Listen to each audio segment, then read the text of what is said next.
ইসরায়েলের পতন না হওয়া পর্যন্ত ইরানকে যুদ্ধ চালিয়ে যাওয়ার আহ্বান। হাসিনার পতন সহ্য করতে পারছে না ভারত, বলছেন রিজভী। জানাবো আমেরিকা কি তবে ইসরায়েলের হাত ছেড়ে দিচ্ছে, এবং সর্বশেষ জানাবো গভীর রাতে সড়কে নাটকীয় ঘটনা, ডাকাতি, দুর্ঘটনা, খুন, গণপিটুনি, মৃত্যু। শুনছিলেন সংবাদ শিরোনাম, এবারে বিস্তারিত। হাসিনার পতন সহ্য করতে পারছে না ভারত, বলছেন রিজভী। বিএনপি সিনিয়র যুগ্ম মহাসচিব অ্যাডভোকেট রুহুল কবির রিজভী বলেছেন, চক্রান্ত ষড়যন্ত্র এখনও থেমেনি। পাশের দেশ যখনই দেখেছে ডক্টর ইউনূস ও তারেক রহমানের বৈঠক হয়েছে, তখন আমাদের ভারপ্রাপ্ত চেয়ারম্যান তারেক রহমানের নামে অসংখ্য কুৎসা ও অপপ্রচার সেখান থেকে চালু হচ্ছে। তাদের পুনর্বাসনের জন্য আজকে ভারতের নীতি নির্ধারকরা নানা প্রচেষ্টা চালাচ্ছে। আমাদের অন্তর্বর্তীকালীন সরকার তো আন্দোলনের ফসল। 16 বছরের নিরন্তর আন্দোলন ও জুলাই আগস্টে রক্তঝরা আন্দোলনের মধ্য দিয়ে শেখ হাসিনার পতন হয়েছে। এই পতনটা তারা সহ্য করতে পারছে না। তিনি বলেন, বাংলাদেশের যে রাজনৈতিক দল 16 বছরে মানুষের ওপর নির্যাতন নিপীড়ন করেছে, জনগণের টাকা লুট করে পাচার করেছে, যাদের বাড়িঘর এখন Dubai, Canada, Sydney, Australia, Malaysia, তারা বেহেশতের সুখ লাভ করে সেখানে অবস্থান করছেন। তারা বেশি দূর যেতে পারেননি, তারা পাশের দেশে আশ্রয় নিয়েছেন। তাই এই আন্দোলনে যিনি প্রধান পৃষ্ঠপোষক, যিনি পুরো জাতিকে সংগঠিত করেছেন, বিএনপির ভারপ্রাপ্ত চেয়ারম্যান তারেক রহমানকে তারা টার্গেট করেছে। 16 বছর ধরে তাকে টার্গেট করে রেখেছিল। বাংলাদেশের বিভিন্ন মিডিয়াকে নিয়ন্ত্রণ করে তারেক রহমানের বিরুদ্ধে অপপ্রচার করেছে। তাদের যারা মেন্টর গুরু, এখন তাদের দিয়ে তারেক রহমানের বিরুদ্ধে অপপ্রচার চালাচ্ছেন।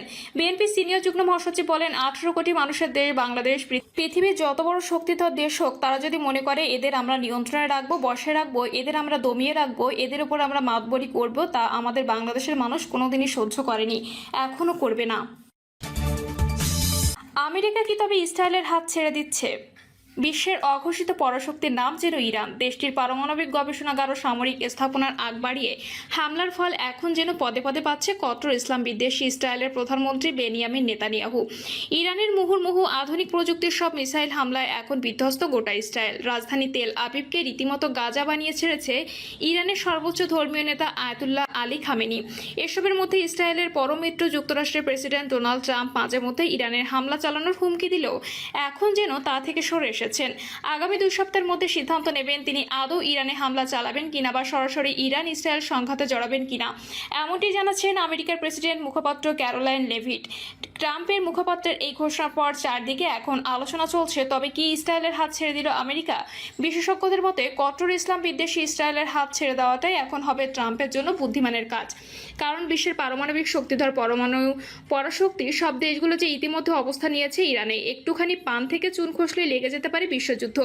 ইরানে ইসরায়েলের হয়ে সরাসরি মার্কিন হামলা হলে পাল্টা চীন, রাশিয়া, এমনকি উত্তর কোরিয়া মত পারমাণবিক পরাশক্তি দেশগুলোর আক্রমণের শিকার হতে পারে আমেরিকা। এদিকে ইতিমধ্যে উত্তর কোরিয়ার প্রেসিডেন্ট কিম জং উন তাদের মিত্র ইরানের পাশে থাকার কথা জানিয়ে বলেন, ইরান একা নয়, উত্তর কোরিয়া তাদের পাশে রয়েছে। তিনি আরও জানান, উত্তর কোরিয়ার সেনাবাহিনীকে সর্বোচ্চ প্রস্তুতির স্তরে আনা হয়েছে। আমরা আমাদের মিত্রদের কখনোই কঠিন সময় ছেড়ে দিই না। যুক্তরাষ্ট্রের আগ্রাসী নীতি আমাদের জানা আছে এবং আমরা তার বিরুদ্ধে আমাদের বন্ধুদের পাশে দৃঢ়ভাবে দাঁড়াবো।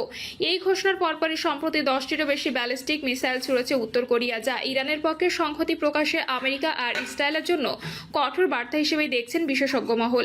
ইরানের উপর সরাসরি আমেরিকার হামলা হলে চুপতে থাকবে তা কিম জং উন, এটি যেন সেটিরই বহিঃপ্রকাশ। অন্যদিকে চীন এর প্রেসিডেন্ট শি জিনপিংও এক বার্তায় ইরানের পাশে থাকার ঘোষণা দিয়েছেন আর কঠোর সমালোচনা করেছেন যুক্তরাষ্ট্রের। চীন থেকে ইতিমধ্যে ইরানের জন্য কার্গো ভর্তি অস্ত্র সরবরাহ করেছে দেশটি, এমন গুঞ্জনও রয়েছে। আরেক পরাশক্তি রাশিয়ার প্রেসিডেন্ট ভ্লাদিমির পুতিনও ঘোষণা দিয়েছেন যে কোনো পরিস্থিতি মিত্র ইরানের পাশে থেকে সর্বোচ্চ সহযোগিতার। আর মুসলিম পরাশক্তি তুরস্ক ও পাকিস্তানকে আগে থেকে পাশে দাঁড়িয়েছে ইসরায়েল। বিশ্বের পারমাণবিক শক্তিধর পরাশক্তি এসব দেশগুলো একে ইরানের পক্ষ নেওয়া রীতিমতো এখন কোণঠাসা কট্টর ইসলাম বিদ্বেষী ইহুদিবাদী ইসরায়েলের আমেরিকা, যদিও তাদের পাশে রয়েছে ফ্রান্স ও ব্রিটেন। এরপরও পরাশক্তি এখন দেশের বিরুদ্ধে দাঁড়িয়ে ইসরায়েলের পক্ষ নিয়ে ইরানের সাথে সরাসরি দ্বন্দ্বে জড়ানোর সাহস ইহুদিবাদী ট্রাম্পের নেই বলেই মনে করছেন বিশেষজ্ঞরা। গভীর রাতে সড়কে নাটকীয় ঘটনা, ডাকাতি, দুর্ঘটনা, খুন, গণপিটুনি, মৃত্যু। গতকাল গভীর রাতে গাজীপুরের সড়কে এক ভয়াবহ ও নাটকীয় ঘটনা ঘটে গেছে, যা ডাকাতি থেকে শুরু হয়ে দুর্ঘটনা, খুন, গণপিটুনি এবং শেষ পর্যন্ত মৃত্যুতে গিয়ে শেষ হয়েছে। গাজীপুরের শ্রীপুরের মাওনা সাতখামাইয়ের বরমী আঞ্চলিক সড়কের সাতখামাইয়ের বাজার মাজার এলাকায় গতকাল দিবাগত রাত ৩টার দিকে এই ঘটনা ঘটে। এই ঘটনায় নিহতদের একজন ডাকাত দলের সদস্য, আরেকজন একটি সিএনজি অটোরিকশা চালক। ডাকাতির শিকার মোহাম্মদ শফিকুল ইসলাম নামে এক পিকআপ চালক জানান, তিনি শ্রীপুরের এমসি বাজার থেকে পিকআপ নিয়ে মরমির দিকে যাচ্ছিলেন। রাত ৩টার দিকে সাতখামাইয়ের বাজারের কাছে মাজার এলাকায় পৌঁছালে সড়কে গাছ ফেলে ৬ থেকে ৭ জনের ডাকাত দল তার গাড়ির গতিরোধ করে। এ সময় তার কাছ থেকে মোবাইল ফোন ও নগদ টাকা পয়সা নিয়ে যায় ডাকাত দল। একই সময় ওই সড়কে অন্যান্য গাড়ি থেকে ডাকাতি চলছিল। এ সময় সিএনজি চালিত একটি অটোরিকশার ধাক্কায় ডাকাত দলের এক সদস্য আহত হন। শফিকুল ইসলাম জানান, এতে ডাকাত দলের সদস্যরা ক্ষিপ্ত হয়ে ওই অটোরিকশা চালককে কুপিয়ে জখম করে। এ সড়ক ডাকাতের কবলে পড়া ভুক্তভোগীরা মিলে চিৎকার শুরু করলে এলাকাবাসী এগিয়ে এসে ঘটনাটি প্রতিরোধ করে। দুর্ঘটনায় আহত ডাকাত সদস্যকে ধরে ফেলে তাকে গণপিটুনিয়ে দেওয়া হয়। পরে ওই ডাকাতেরা মৃত্যু হয়। এদিকে ডাকাত দলের হামলার শিকার অটোরিকশা চালক আবুল কালামকে হাসপাতালে নেওয়ার পথে তার মৃত্যু হয়। শ্রীপুর থানার ভারপ্রাপ্ত কর্মকর্তা মোহাম্মদ আব্দুল বারিক বলেন, খবর পেয়ে পুলিশের টহল টিমের সদস্যরা ঘটনাস্থলে উপস্থিত হয়ে এলাকাবাসীর সহযোগিতায় ডাকাত দলের ৪ সদস্যকে আটক করে। পরে আহত ডাকাত সদস্য ও অটোরিকশা চালককে উদ্ধার করে শ্রীপুর উপজেলা স্বাস্থ্য কমপ্লেক্সে নেওয়া হলে কর্তব্যরত চিকিৎসক আরিফকে মৃত ঘোষণা করে এবং আবুল কালামকে উন্নত চিকিৎসার জন্য ঢাকায় পাঠানো হয়। ঢাকায় নেওয়ার পথে অটোরিকশা চালক আবুল কালাম মৃত্যুবরণ করে। এই ঘটনায় আইনগত ব্যবস্থা নেওয়া হচ্ছে। প্রিয় দর্শক, এই ছিল এখনকার সর্বশেষ সংবাদ। আপডেট সব সংবাদ পেতে চ্যানেলটি সাবস্ক্রাইব করে বেল আইকনটি ক্লিক করে রাখুন। ইসরায়েলের পতন না হওয়া পর্যন্ত ইরানকে যুদ্ধ চালিয়ে যাওয়ার আহ্বান। দখলদার রাষ্ট্র ইসরায়েলের পতন ঘটিয়ে মুসলিম ফিলিস্তিনিদের মুক্তি অর্জনের আগ পর্যন্ত ইরানকে যুদ্ধ চালিয়ে যাওয়ার আহ্বান জানিয়েছে। এ যুদ্ধে ইরানের সঙ্গে সব মুসলিম রাষ্ট্রের সেনাবাহিনীকে অংশগ্রহণের দাবি জানিয়ে দলটি ফিলিস্তিনি ও ইরান সহ মুসলিম রাষ্ট্রগুলোতে অবৈধ রাষ্ট্র ইসরায়েলের সন্ত্রাসী হামলার প্রতিবাদে জাতীয় বিপ্লবী পরিষদ এ বিক্ষোভের আয়োজন করে।